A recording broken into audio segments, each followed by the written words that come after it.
cristianismo gnóstico primitivo. A língua do texto é um dialeto copta chamado savídico. Acredita-se que o texto tenha sido escrito entre os anos 120 e 135 depois de Cristo.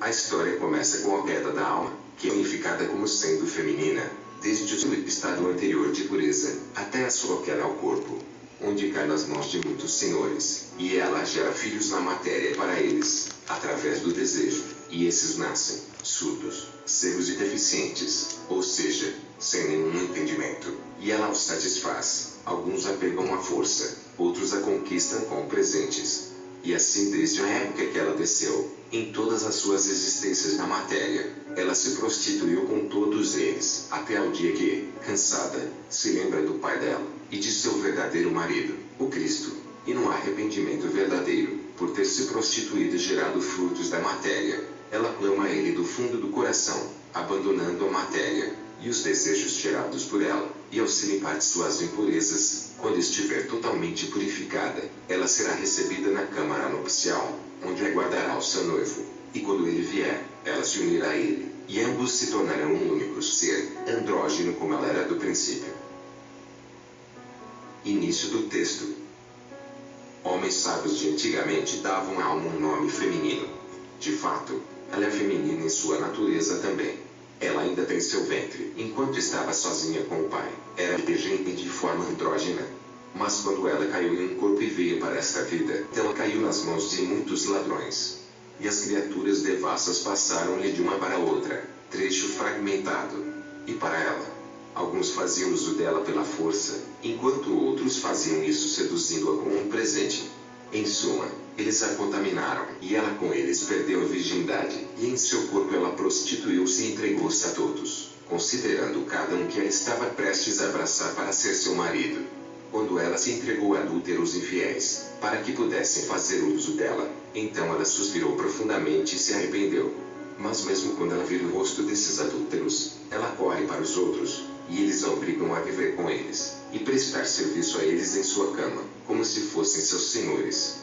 Por vergonha, ela não se atreve mais a deixá-los, enquanto eles a enganam por um longo tempo, fingindo ser maridos fiéis e verdadeiros, como se eles a respeitassem muito.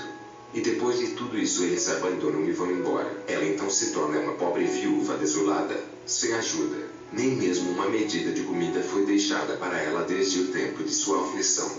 Deles, ela não ganhou nada, exceto as impurezas que eles lhe deram enquanto eles tiveram relações sexuais com ela. E seus descendentes que gerou com os adúlteros são mudos, cegos e doentios.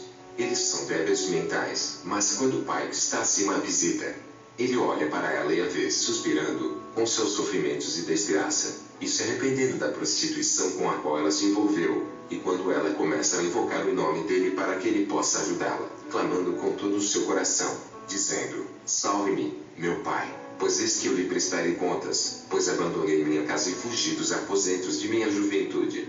Restaure-me a si mesmo novamente.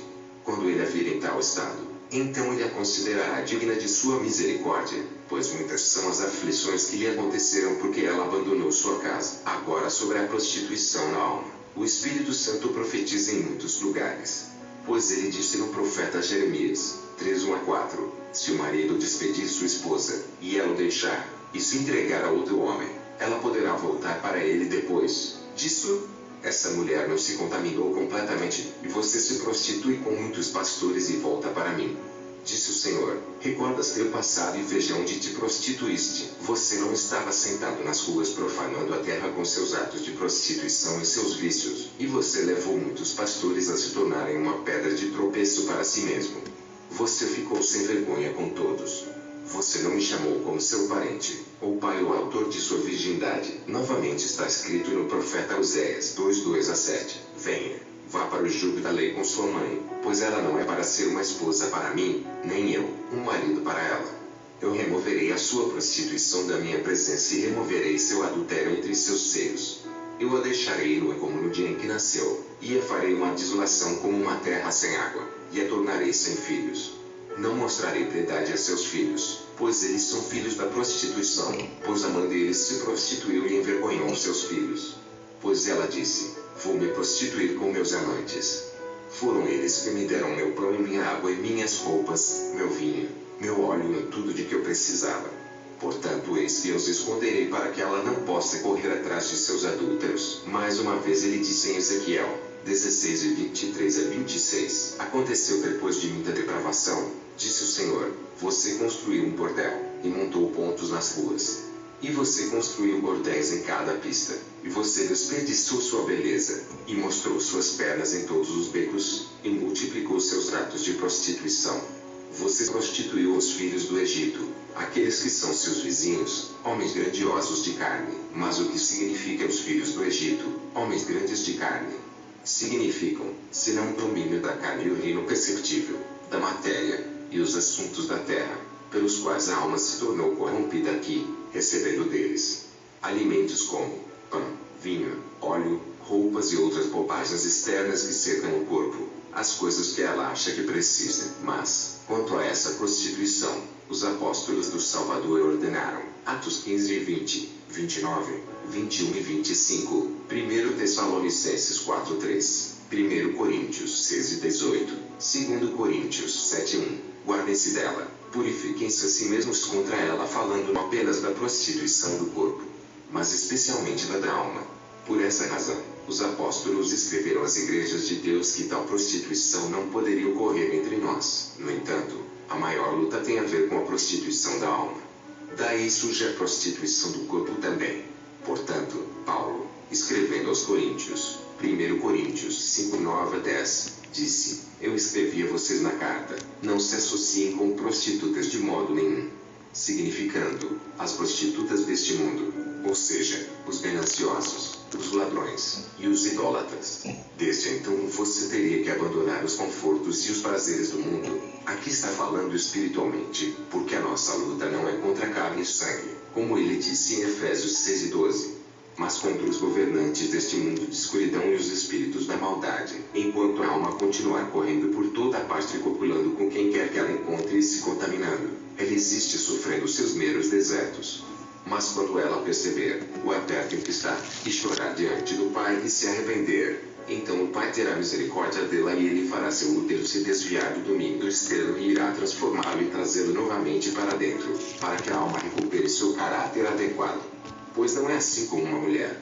Pois o útero do corpo está dentro do corpo como os outros órgãos internos, mas o útero da alma está ao redor do lado de fora, como a genitália masculina que é externa. Assim, quando o ventre da alma, pela vontade do Pai, se volta para dentro, é batizado e é imediatamente limpo da poluição externa que foi comprimida sobre ele. Assim como as vestimentas, quando sujas, são colocadas na água e lavadas até que sua sujeira seja removida e elas se tornem limpas. Assim, a limpeza da alma recupera a novidade de sua natureza anterior e ela volta a si mesma.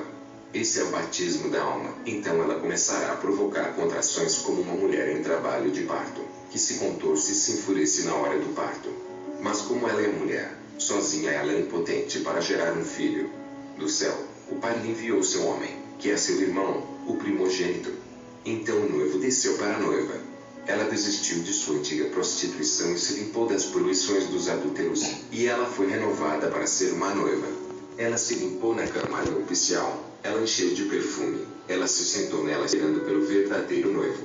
Ela não corre mais pelo mercado, copulando com quem ela quiser, mas continuou esperando por ele, dizendo, quando ele virá? E temei-lo, pois ela não sabia como ele era. Ela não se lembra mais desde o tempo em que caiu da casa de seu pai, mas pela vontade do Pai. Trecho fragmentado. E ela sonhava com ele como uma mulher apaixonada por um homem. Mas então o noivo, de acordo com a vontade do Pai, desceu até ela na câmara nupcial, que estava preparada. E ele decorou a câmara nupcial, pois desde que o casamento da alma não é como o casamento carnal, aqueles que têm relações sexuais um com o outro na carne nunca se sentirão satisfeitos com essa relação sexual. E como se fosse um fardo, eles deixam para trás rastros de aborrecimentos, causado pelo desejo físico, e insatisfeitos eles viram o gosto um para o outro. Mas esse casamento, trecho fragmentado. Mas uma vez que eles se unam, eles se tornam uma vida única. Por isso o profeta disse, Gênesis 12, 24, sobre o primeiro homem e a primeira mulher, eles se tornarão uma só carne. pois eles estavam originalmente unidos um ao outro quando estavam com o pai antes da mulher desencaminhar o homem, que é seu irmão.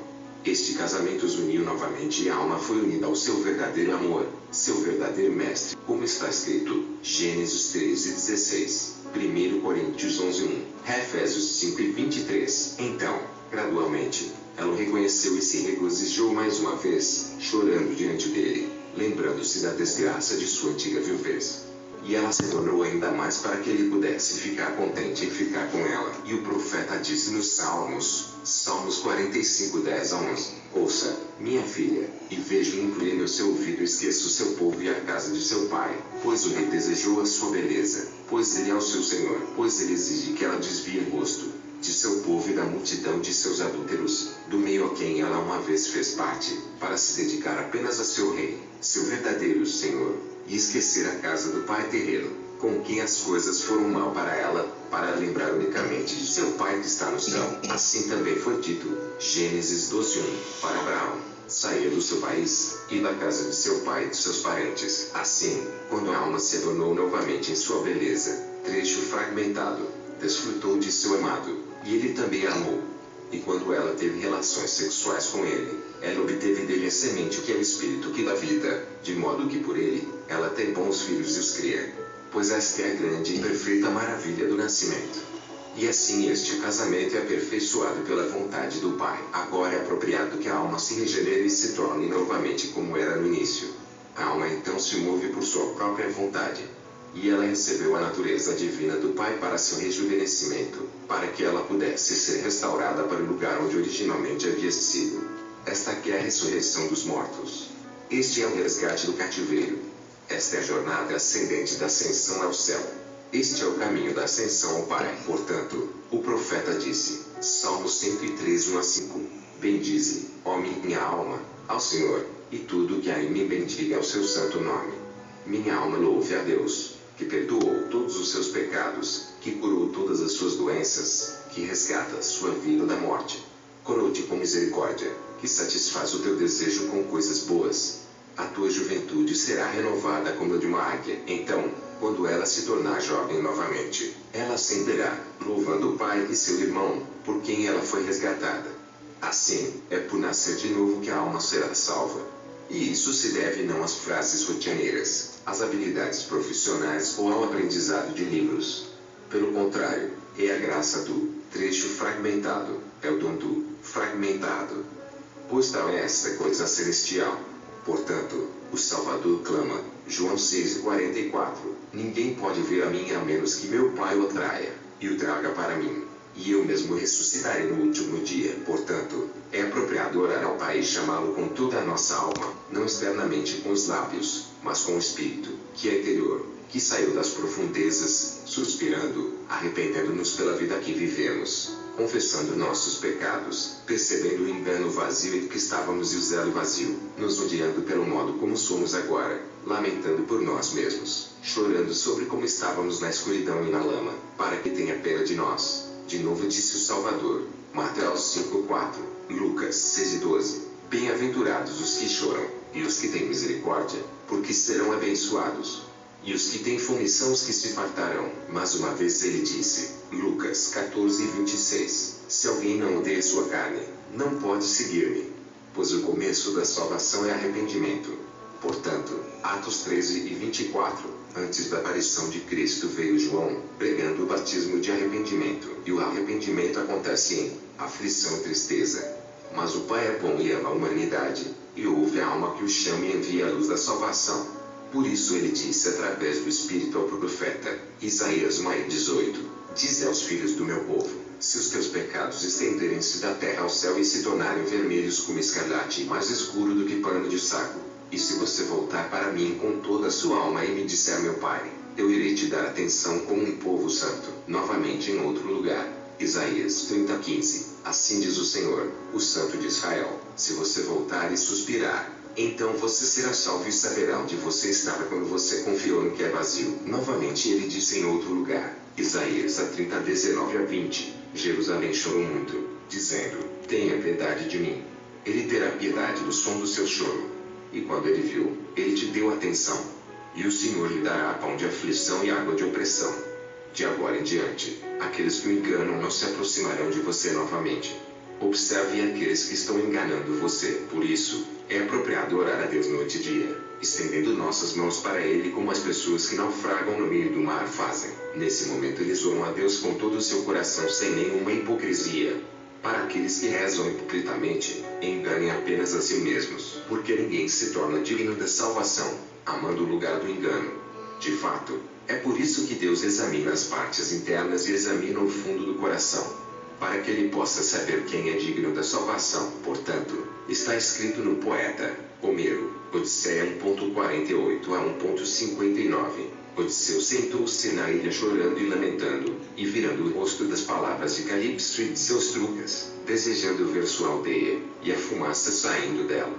E se ele não tivesse recebido ajuda do céu, ele não teria sido capaz de retornar à sua aldeia novamente. Helen, trecho fragmentado, dizendo no livro Odisseia 4260 a 261.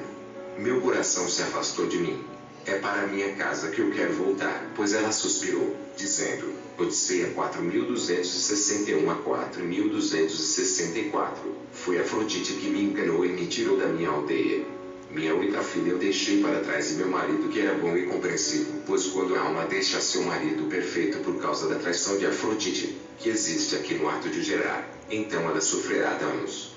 Mas se ela suspira e se arrepende, ela será restaurada em sua casa. Certamente Israel não teria sido visitado, em primeiro lugar, para ser tirado da terra do Egito, da casa da servidão, se não tivessem suspirado a Deus e chorado por causa da opressão de seus trabalhos. Novamente, está escrito no Salmo 6, 6-9, eu estava muito perturbado em meu gemido.